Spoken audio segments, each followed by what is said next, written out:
साथियों, इससे पहले के वीडियो आपने नहीं देखा होगा तो मैंने यह जो मानव एवं स्वास्थ्य रोग से संबंधित यह फर्स्ट यानी कि वीडियो हम बना चुके हैं। जीवाणु जनित रोग, विषाणु, यह पूरा ही पहले आप वीडियो देख लीजिए। अब आगे बढ़ते हैं। आज हम लोग जो पढ़ेंगे असंक्रामक रोग से होने वाला बीमारी, जो कि सबसे इम्पोर्टेंट है वह कैंसर। ठीक है, तो कैंसर के बारे में जानेंगे। काहे कि यह बहुत ही बड़ा चैप्टर था, तो सबसे पहले हम कैंसर ही लिए हैं। असंक्रामक से होने वाला रोग कैंसर, यानी कि अगर बात किया जाए कि कैंसर जो होता है, जैसे मान लीजिए कि दो कोशिका है, दो कोशिका है। किसी कारणवश से अगर मान लो कि चोट लग गया कोशिका में, तो कोशिका में जैसे चोट लग गया तो यहाँ पर जो था कोशिका, ठीक है, यह कोशिका यहाँ पर क्या हो गया, खाली स्थान हो गया। और एक कोशिका मान लीजिए कि यहाँ पे कोशिका का अंत, और यह खाली स्थान जो हुआ कोशिका का, ठीक है, तो अब यह क्या करेगा, एक कोशिका सब भरना चाहेगा कि इस कोशिका जो खाली स्थान है, इस कोशिका को क्या करेगा, भरेगा। और इस प्रकार से भरते भरते यह पूरा शरीर में भर जाएगा। यानी कि हम कह सकते हैं कि कैंसर किसे कहेंगे, तो कोशिका का अनियंत्रित विभाजन ही क्या कहलाएगा, कैंसर। और हम सब जानते हैं कि कैंसर का अध्ययन क्या कहलाता है, ऑन्कोलॉजी। कैंसर का अध्ययन क्या कहलाता है, ऑन्कोलॉजी।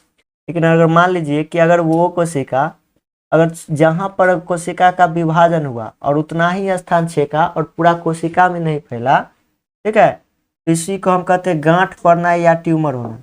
अगर जो कोशिका में गांठ पड़ जाए, लगातार विभाजन करते जाए, पूरा शरीर में अगर कोशिका को विभाजन करते, तो वह कहा जाता है, उसको कहा जाता है दुर्दम अर्बुद, यानी कि मैलिगेंट ट्यूमर। और जो कोशिका जो अपने स्थान पर ही रहता है, उसे हम क्या कहते हैं, सुदम अर्बुद। तो पहले हम समझेंगे, ठीक है।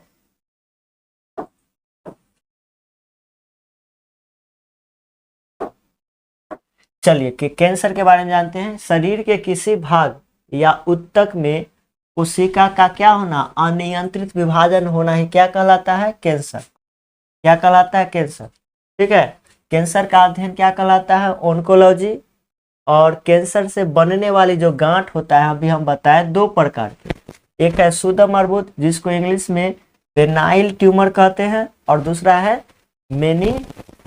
मेनिगमेंट ट्यूमर, यानी कि उसको दुर्दम अर्बुद। यानी कि सुदम कहने का मतलब हुआ कि जो अगर कोशिका में लगातार क्या होगा, विभाजन होगा और एक ही स्थान पर रहेगा, दूसरे स्थान पर नहीं, शरीर के और किसी स्थान पर नहीं फैलेगा, तो उसको कहेंगे सुदम अर्बुद। अब ऐसा कोशिका जो अनियंत्रित विभाजन पूरा शरीर में गांठ पड़ देगा, उसी को हम क्या कहेंगे, दुर्दम अर्बुद। तो यह कैंसर के लिए सबसे घातक कोशिका होता है, और यह कैंसर के लिए यह घातक नहीं होता है। तो चलिए समझते हैं पहले सुदम अर्बुद क्या है। ठीक है, कह रहा है कि ये निश्चित स्थानों पर स्थित बने रहता है तथा शरीर के दूसरे भागों या आसपास के ऊतक में नहीं फैलता है। इनको अगर समय से निकाल दिया जाए ना, तो यह हानिकारक नहीं होता है। जैसे आप लोग देखते हो मनसा या तिल, जो मोल होता है, तिल होता है, क्या करेगा कि वह सामान्यतः वह कैंसर कोशिका है, लेकिन वह नहीं फैलता है, तो उसको हम क्या कह सकते हैं, कैंसर का यह लक्षण नहीं है, कैंसर नहीं होगा। क्या वही मनसा है, और मान लीजिए पहला दिन एकदम छोटा सा है, ठीक है, दूसरा दिन दिखेगा कि बड़ा सा हो गया, फिर तीसरा दिन और बड़ा और बड़ा। अगर यह बड़ा होते चला जाएगा तो समझिएगा कि यह कैंसर का ही कैंसर कोशिका। ठीक है, तो जो तिल या मूल होता है सामान्यतः होता है, जो नहीं बढ़ता है तो समझिएगा कैंसर उनसर की कोशिका नहीं है। ठीक है, लेकिन बढ़ जाएगा तो कैंसर की कोशिका हो जाएगा। देखो दुर्दम अर्बुद, इसमें ट्यूमर स्थित नहीं रहते हैं। ठीक है, इनकी जो है अंगों में जाकर नए ट्यूमर बना देती है, जिन्हें द्वितीयक ट्यूमर भी कहते हैं। यह क्रिया, ठीक है, यह क्रिया मेटास्टेसिस कहलाती है। इसमें अगर समय के पर ध्यान न दिया जाए तो यह संपूर्ण शरीर में क्या कर देगा, फैल जाएगा, और व्यक्ति की मृत्यु भी हो जाएगी। मतलब पूरा शरीर में क्या होगा, कोशिका गांठ पार देगा। इसी गांठ पड़ेगा तो वह कैंसर का शिकार होगा, व्यक्ति की मौत भी हो जाएगी।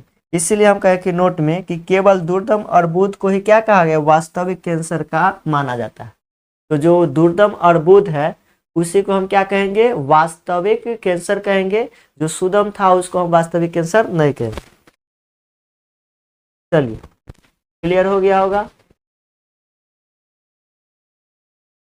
अब कैंसर के हम लोग प्रकार जानते हैं। ऊतकों के आधार पर यह 4 प्रकार के होते हैं। ऊतकों के आधार पर कितने प्रकार के कैंसर होते हैं? 4 प्रकार के।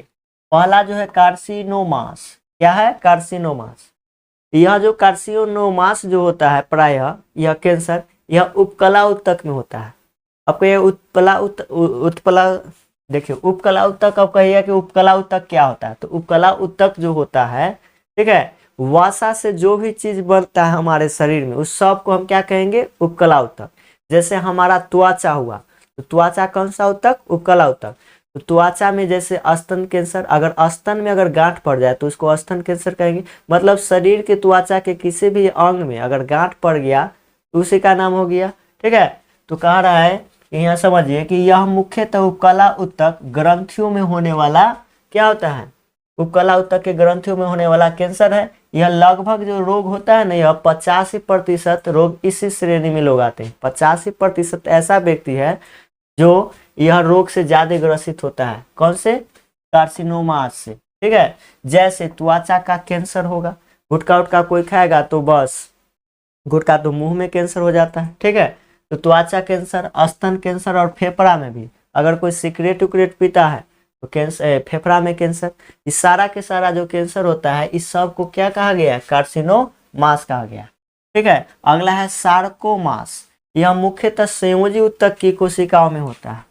जो है कार्सिनोमास जो कैंसर होता है वह कौन से ऊतक में होता है? संयोजी ऊतक में होता है। ठीक है, इस प्रकार के कैंसर में प्रभावित लोगों की संख्या सिर्फ 2% है। मतलब यह जो रोग होता है मात्र 2% के लोगों को ही देखा जाता है। ठीक है, कार्सिनोमास। संयोजी ऊतक के अलावा यह पेशीय ऊतक, लसिका ग्रंथि आदि में भी पाया जाता है। जो लसिका ग्रंथि हुआ, पेशीय ऊतक जैसे हमारा हृदय हो गया, वृक्क हो गया, इस सब में अगर होगा तो इसको हम क्या कहेंगे? सार्कोमास कहेंगे, सार्कोमास। ठीक है, तो यह जो बीमारी सामान्यतः किसमें देखा जाता है? तो मात्र 2% के ही होता है। संयोजी ऊतक अगर आप लोग समझते हैं, संयोजी ऊतक किसे कहते हैं? जैसे रक्त, हमारा हड्डी जो जोड़ने के, शरीर को जो जोड़ने का काम करता है उसको हम संयोजी ऊतक कहते हैं। तो इतना ही याद रखिएगा। ऑब्जेक्टिव में पूछ सकता है कि सार्कोनोमास जो होता है कैंसर वह किस कोशिका में होता है? तो संयोजी ऊतक में होता है। ठीक है, इसके अलावा क्या होगा? लसिका ग्रंथि और पेशीय ऊतक में भी आता है। तीसरा जो है ल्यूकोमीनिया या ब्लड कैंसर, इसी को कहते हैं। यह अस्थि मज्जा की कोशिका में आयनित यानी कि अनियंत्रित क्या होता है? अनियंत्रित कोशिका विभाजन के फलस्वरूप WBC की कोशिकाओं में क्या होता है? अत्यधिक वृद्धि हो जाती है, जिससे RBC की संख्या कम पड़ जाती है और रक्त कैंसर कहलाता है। जैसे हम सब जानते हैं कि रक्त का निर्माण क्या होता है? तो अस्थि मज्जा में कहाँ होता है? तो अस्थि मज्जा में होता है। लेकिन अगर मान लीजिए कोशिका का अनियंत्रित यानी कि WBC भी 3 प्रकार के, एक होता है एंटीबॉडी, ठीक है, दूसरा होता है टी लिम्फोसाइट और एक जो होता है लिम्फोसाइट। तो लिम्फोसाइट जो होता है, ठीक है, तो WBC में क्या होगा कि WBC की संख्या क्या हो जाए? बहुत वृद्धि, मतलब अत्यधिक वृद्धि कर दिया जाए, जिससे क्या हो जाएगा? RBC की संख्या कम हो जाएगा। तो RBC की संख्या कम हो गया तो इसी को हम क्या कहते हैं? यह ल्यूकोमीनिया या ब्लड कैंसर कहते हैं। अगर यह रोग अगर ब्लड कैंसर है, ठीक है, तो व्यक्ति को माह में कम से कम एक बार ब्लड को क्या किया जाता है? चेंज किया जा सकता है। नहीं तो अगर व्यक्ति को अगर नहीं चेंज किया जाएगा तो वह व्यक्ति की मृत्यु भी हो सकती है। तो यह सबसे खतरनाक होता है ब्लड कैंसर या ल्यूकोमीनिया। ठीक है, यह रोग जो होता है रक्त कैंसर कहलाता है। ऐसी रोगियों की संख्या 4% है। 4% लोगों में यह रोग प्रायः देखा जाता है, ल्यूकोमीनिया या ब्लड कैंसर। अगला है लसिका निहित, इसी को लिम्फोमास कहते हैं। इसी को हम क्या कहते हैं? लिम्फोमास। ठीक है, इंग्लिश में इसको लिम्फोमास कहते हैं। इस प्रकार के कैंसर में लसिका कोशिकाओं की अत्यधिक वृद्धि होती है। लसिका यानी कि WBC, ठीक है, इसी के अंतर्गत आएगा। ऐसे रोगियों की संख्या या प्लेटलेट्स कह सकते हैं, ऐसी रोगियों की संख्या 5% है। ठीक है, कैंसर के अब हम समझ लिए कि कैंसर कितने प्रकार के ऊतक के आधार पर? 4 प्रकार के। एक हो गया कार्सिनोमास। कार्सिनोमास यह प्रायः कौन सा ऊतक में होता है? उपकला ऊतक में, पेशीय ऊतक में भी होता है। ठीक है, सार्कोमास यह जो होता है किस ऊतक में? तो संयोजी ऊतक में होता है। याद रखिएगा, ऐसे लोगों की संख्या कितना है? 2% देखा जाता है। ल्यूकेमिया या ब्लड कैंसर, इसमें कहाँ होता है तो अस्थि मज्जा में अत्यधिक क्या होता है, WBC की कोशिका का अनियंत्रित विभाजन हो जाता है, जिससे क्या होता है RBC की संख्या कम हो जाता है, तो ल्यूकेमिया या ब्लड कैंसर होता है। कम से कम 1 माह में व्यक्ति को क्या करना चाहिए, यह ब्लड कैंसर यानी कि ब्लड को चेंज किया जाता है।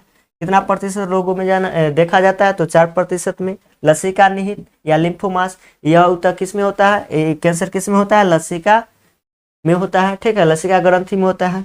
यह रोग जो होता है लगभग कितने व्यक्ति में देखा गया है तो 5% में। तो एकदम सिंपल है, इसको आप लोग याद कर लीजिएगा। चलिए आगे बढ़ते हैं कैंसर के कारण।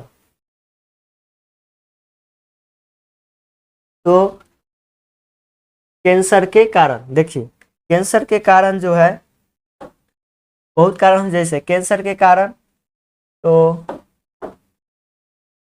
देखिए कैंसर के कारक भौतिक कारक हो सकता है, रासायनिक कारक हो सकता है, विकिरण द्वारा या जैविक कारण हो सकते हैं, ठीक है। अब इसके बारे में एक एक जानते हैं कि कैंसर का क्या कारण, ठीक है। तो कैंसर क्या हो जाता है, भौतिक कारण भी हो जाता है, रासायनिक कारण, विकिरण द्वारा भी, और जैविक क्रिया के द्वारा। तो चलिए देखते हैं इसका क्या कारण है। सबसे पहले हम देखते हैं भौतिक कारण, ठीक है। भौतिक कारण एक में जैसे धूम्रपान, कोई व्यक्ति अगर धूम्रपान की सेवन ज्यादा करता है, ठीक है, इससे भी कैंसर होता है। जैसे हाँ, अगर कोई व्यक्ति धूम्रपान का अत्यधिक सेवन करता है, इससे भी क्या होगा, कैंसर होता है। जैसे देखिए अत्यधिक धूम्रपान के कारण फेफड़ों का कैंसर हो जाता है, मुख गुहा, ग्रसनी और लैरिंग्स में भी कैंसर होता है। मतलब जितना भी श्वसन अंग है ना, इस सब में हो सकता है कैंसर। किसके कारण, अगर कोई व्यक्ति धूम्रपान का सेवन अत्यधिक करता है तो। चलिए अगला जो भौतिक कारक है, तंबाकू का चबाना। कोई व्यक्ति जैसे गुटखा उटखा खैनी उनी खाता है तो देखिएगा कि गाल उल में क्या होता है, उसकी त्वचा में क्या होता है, घाव यानी अल्सर हो जाता है, और धीरे धीरे यह अल्सर बढ़ते चला जाएगा, कोशिका का अनियंत्रित, यह कैंसर माना जाएगा, ठीक है। जैसे तंबाकू, गुटखा, पान चबाने का से क्या होता है, मुख का कैंसर। सूर्य यानी कि सूर्य से निकलने वाले विकिरण, कभी कभी गर्मी महीना में आप लोग देखते होंगे जब गर्म का मौसम होता है, ठीक है, धूप में निकलते होंगे तो काला काला धब्बा यानी कि त्वचा पर छा जाता है। तो यह समझिएगा कि यह जो त्वचा पर जो काला काला धब्बा जो छाया, वह सूरज के जो पराबैंगनी किरण, सूरज से निकलने वाला पराबैंगनी किरण या उसी को अल्ट्रावायलेट किरण कहते हैं, इसकी परछाई पड़ता है, ठीक है, जिसके कारण व्यक्ति को क्या होता है, काला काला धब्बा। और वही काला काला धब्बा अगर उसको इलाज नहीं किया जाए, धीरे धीरे पूरा शरीर में फैल जाए, तो यह कैंसर का आदमी शिकार हो जाएगा, ठीक है। तो इस पर भी ध्यान देना होगा। देखिए तो सूर्य से निकलने वाले विकिरण, सूर्य से निकलने वाली हानिकारक पराबैंगनी किरण जब हमारे शरीर की त्वचा पर पड़ता है तो इससे भी त्वचा कैंसर हो सकता है। तो विकिरण के द्वारा, सूरज के विकिरण द्वारा भी कैंसर हो सकता है, ठीक है। अगला जो है रासायनिक कारक, जैसे ठीक है कैडमियम ऑक्साइड, इस तत्व का नाम याद रखिएगा, ऑब्जेक्टिव में पूछ सकता है, मस्टर्ड गैस, ठीक है, यह सब जो होता है ना, इसके कारण भी क्या हो जाता है, कैंसर होता है।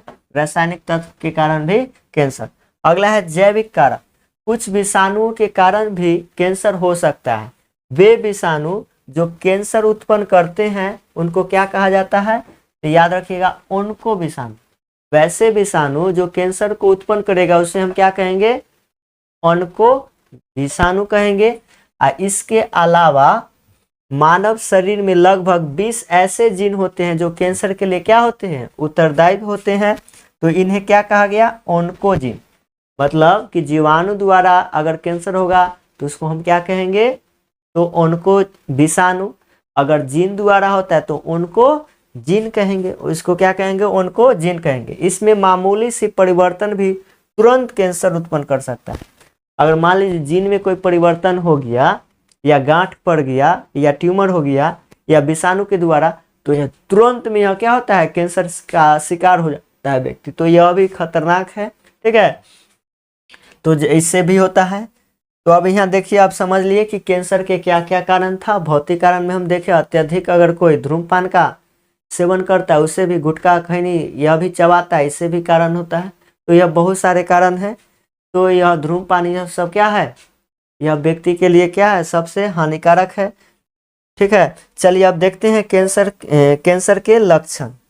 तो कैंसर के जो लक्षण हैं, क्या क्या लक्षण हो सकते हैं, जैसे शरीर में बनने वाले ट्यूमर में नियंत्रण वृद्धि। हम अभी इससे पहले बताएं कि अगर मान लीजिए किसी का तिल है या तिलवा, इसी को मोल कहते हैं या मनसा, वो लगातार अगर उसमें क्या होगा, बढ़ते जाएगा, आकार उसका बढ़ते जाएगा, तो समझिए यह क्या है, कैंसर का लक्षण है। ठीक है, लेकिन नहीं बढ़ रहा है तो वह सामान्य है, वह कैंसर का लक्षण नहीं बताएगा। घाव में लगातार रक्त का स्रवण, अगर किसी का अगर मान लीजिए कि लंबे समय तक घाव है, उससे रक्त स्रावित होते जा रहा है, तो यह भी क्या होगा, कैंसर का लक्षण हो सकता है। पाचन शक्ति में कमी। ठीक है, अगर किसी का भोजन, हम सब जानते हैं कि सामान्य रूप से किसी का भोजन 4 घंटा के अंदर क्या होना चाहिए, उसका पाचन हो जाना चाहिए, लेकिन अगर 4 घंटा से भी ज्यादा उसका पाचन अगर नहीं होता है, पाचन ढंग अच्छा से नहीं होता है, तो हम क्या कह सकते हैं, उसका कैंसर का लक्षण है। लंबे समय तक घाव का सही नहीं होना, मतलब लंबे समय से उसका घाव ठीक नहीं होना, गले में दर्द होना, आवाज का भारी होना, ये सब लक्षण है। ठीक है, शरीर में भार में लगातार कमी आना, हमेशा शरीर में क्या होगा, लगातार वजन में गिरावट होना, स्त्रियों में मानसिक भ्रम या अनियमितता आना, मतलब अनियमित रूप से क्या होगा, मानसिक भ्रम यानी कि रक्त का स्राव होना, ये सब क्या है, कैंसर का लक्षण। चलिए अब इम्पोर्टेंट है, इसका उपचार समझ लेते हैं। इसके उपचार में भिन्न तरीके का प्रयोग किया जाता है। एक में है विकिरण उपचार, मतलब कि इससे एक्सरे, कोबाल्ट सी यानी कि कैल्शियम साल्ट, ठीक है, कोबाल्ट साल्ट या कोबाल्ट साल्ट है, ठीक है, एक्सरे या कोबाल्ट साल्ट, याद रखिए क्या है, कोबाल्ट साल्ट जैसे विकिरणों का उपयोग करके कैंसर का कोशिका को क्या किया जा सकता है, नष्ट। अगर कोबाल्ट साल्ट का प्रयोग करके वह कैंसर का जो ट्यूमर है उसको हम क्या कर सकते हैं, नष्ट कर देंगे। ठीक है, इससे ठीक हो सकता है कैंसर, या कैंसर पर काबू कम कर सकते हैं। अगला है हार्मोनल उपचार। इसमें कैंसर उत्पन्न करने वाले हार्मोन के विपरीत कार्य करने वाले हार्मोन का प्रयोग करना चाहिए। अगर कोई ऐसा हार्मोन होता है जो क्या करता है, कोशिका को अनियंत्रित विभाजन करके कैंसर फैला देता है, ठीक है, कैंसर हो जाता है। लेकिन कुछ इसके विपरीत हम हार्मोन यानी कि हम शल्य चिकित्सा या दूसरे तरीका के माध्यम से हम क्या करेंगे, विपरीत हार्मोन को प्रयोग करेंगे, और विपरीत हार्मोन का प्रयोग करके हम क्या करेंगे, इसको नष्ट कर देंगे। ठीक है, हार्मोन को, कैंसर जो उत्पन्न करता है उस कैंसर के हार्मोन को नष्ट कर देंगे। इसके कारण क्या होता है, तो इसके कारण हार्मोनल उपचार किया जा सकता है। ठीक है, शल्य चिकित्सा द्वारा इसमें शरीर में ट्यूमर, कैंसर वाले अंग शल्य क्रिया द्वारा हटाकर उपचार किया जा सकता है। तो शल्य चिकित्सा यानी कि ऑपरेशन के द्वारा उसको हम क्या करेंगे, जो ट्यूमर बना था या गांठ था उसको हम क्या कर देंगे, काट कर उसको हटा देंगे, जिससे कारण क्या होगा, कैंसर को कम किया जा सकता है या कैंसर पर काबू किया जा सकता है। अगला जो है रासायनिक उपचार या कीमोथेरेपी, जो कि बहुत इंपॉर्टेंट है। ठीक है, कीमोथेरेपी क्वेश्चन पूछेगा कि बताइए कि कैंसर को हम कौन कौन से विधि से ठीक कर सकते हैं, तो यह विधि है। ठीक है, याद रखिएगा, इसमें कुछ विशिष्ट औषधि को नष्ट कर दिया जाता है। यह विधि से उपचार से कई पार्श्व प्रभाव दिखाई देते हैं। देखिए, साइड इफेक्ट, कोई भी अगर दवाई खाते हैं, ठीक है, तो उसका असर तो रहबे करेगा। ठीक है, जिसको हम पार्श्व प्रभाव कहते हैं। ठीक है, जैसे अगर मान लीजिए कि अगर कीमोथेरेपी में अगर दवा आप खाते हैं अगर अत्यधिक मात्रा में, तो क्या होगा कि बालों का झड़ना हो जाएगा, भूख न लगना, शरीर के भार इत्यादि में क्या होना, लगातार कमी होना, ये सब क्या है, इसका पार्श्व प्रभाव है। ठीक है, तो कैंसर से संबंधित ना बात। ठीक है, अब मिलते हैं नेक्स्ट वीडियो में।